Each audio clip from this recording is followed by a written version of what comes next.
போக்குவரத்து கழகங்களில் செயல்படக்கூடிய அனைத்து தொழிற்சங்கங்களுடைய கூட்டம் நடந்து கொண்டிருக்கிறது. இன்னும் சில முடிவுகள் நாங்கள் மேற்கொள்ள வேண்டியுள்ளது. பொதுவாக அரசு போக்குவரத்து கழகங்கள் தமிழ்நாட்டினுடைய மிக முக்கியமான சேவைத்துறை. இது தொடர்ந்து வலுப்படுத்த வேண்டும் என்பதுதான் அனைத்து தொழிற்சங்கங்களுடைய முடிவு. இன்றைக்கு இந்த போக்குவரத்து கழகங்களில் ஏற்கனவே மிக வலுவாக இருந்த கழகங்கள் மறைமுகமாக தனியார் மய நடவடிக்கைகள், அதை ஒட்டிய சில நடவடிக்கைகள் துவக்கப்பட்டுள்ளது. குறிப்பாக இந்த தீபாவளி காலத்தில் தனியார் பேருந்துகள் வாடகைக்கு எடுத்து இயக்கப்பட்டன. ஏற்கனவே போக்குவரத்து கழகங்கள் 50 ஆண்டுகளாக சிறப்பு இயக்கத்தை நடத்தின. 50 ஆண்டுகளாக மக்களுக்கு எந்த விதமான பிரச்சனையும் இல்லாமல் சிறப்பு இயக்க பேருந்துகள் இயங்கி கொண்டிருந்தன. ஆனால் இப்பொழுது தனியார் பேருந்துகளை எடுத்து ஓட்ட வேண்டிய தேவையில்லை என்பதுதான் போக்குவரத்து கழக எங்களுடைய தொழிற்சங்கங்களுடைய கருத்து. இன்னும் கூட கேட்டால் ஒரு கிலோமீட்டருக்கு 51 ரூபாய் கொடுத்து தனியார் பேருந்துகள் இயக்கப்படுகின்றன. நீங்கள் தனியார் பேருந்துகளாக இருந்தாலும் சரி, அரசு பேருந்துகளாக இருந்தாலும் சரி, முழு கொள்ளளவோடு பயணிகள் ஏறி முழுமையாக அந்த பேருந்துகள் இயக்கப்பட்டால் ஒரு கிலோமீட்டருக்கான வருவாய் 30 ரூபா தான். இந்த 30 ரூபாய்க்கு ஓட்டுவது என்பது மக்களுக்கு சேவை செய்ய வேண்டும் என்ற நோக்கத்தோடு.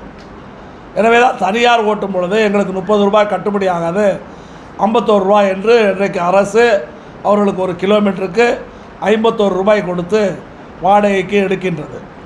நாங்கள் நீண்ட காலமாக எல்லா தொழிற்சங்கங்களும் சொல்கிறது, இந்த பிரச்சனை, அதாவது வரவு 30 ரூபாய், செலவு 50 ரூபாய்க்கு மேல் ஆகிறது. இது தினம் தினம் போக்குவரத்து கழகங்களை பாதிக்கின்றது.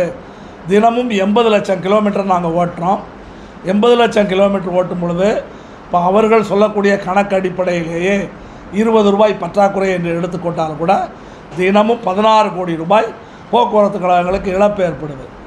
தினமும் 16 கோடி ரூபாய் இழப்பு என்றால் ஒரு மாதத்துக்கு 500 கோடி ரூபாய், ஒரு வருடத்திற்கு 6000 கோடி இழப்பு ஏற்படுது. இன்றைக்கு போக்குவரத்து கழகங்களுக்கு 45,000 கோடி ரூபாய் கடன் இருக்கிறது என்றால் கடந்த சில ஆண்டுகளாக இந்த தொகையை அரசாங்கம் முறையாக போக்குவரத்து கழகங்களுக்கு கொடுக்காததுனால்தான் இவ்வளவு பிரச்சனை. இது ஒரு 10 ஆண்டுகளாக அப்பப்போ போக்குவரத்து கழகங்களுக்கு கொடுக்க வேண்டிய பணத்தை அரசாங்கம் கொடுத்திருந்தால் இதைவிட இன்னும் சிறப்பாக இருக்கும். ஆனால் அதற்கு பதிலாக இன்றைக்கு போக்குவரத்து கழகங்களுக்கு கொடுக்காமல் மாற்று ஆலோசனைகளை அரசாங்கம் நாடுது. இது தமிழக மக்களுடைய பயண உரிமையை பறிக்கும். தமிழக மக்களுக்கு இன்றைக்கு குறைந்த கட்டணத்தில் பயணம் என்ற அந்த சலுகையை தடுத்து நிறுத்துவதற்கான ஏற்பாடாகத்தான் இருக்கும். எனவே அரசாங்கம் எங்களுடைய பிரதான கோரிக்கையான வரவுக்கும் செலவுக்குமான வித்தியாச தொகையை வழங்க வேண்டும். போக்குவரத்து கழகங்களை பாதிக்கக்கூடிய எந்த நடவடிக்கையும் எடுக்கக்கூடாது. இதன் காரணமாக தொழிலாளர்களுடைய பணம் 15,000 கோடி எடுத்து செலவு செய்யப்பட்டு விட்டது.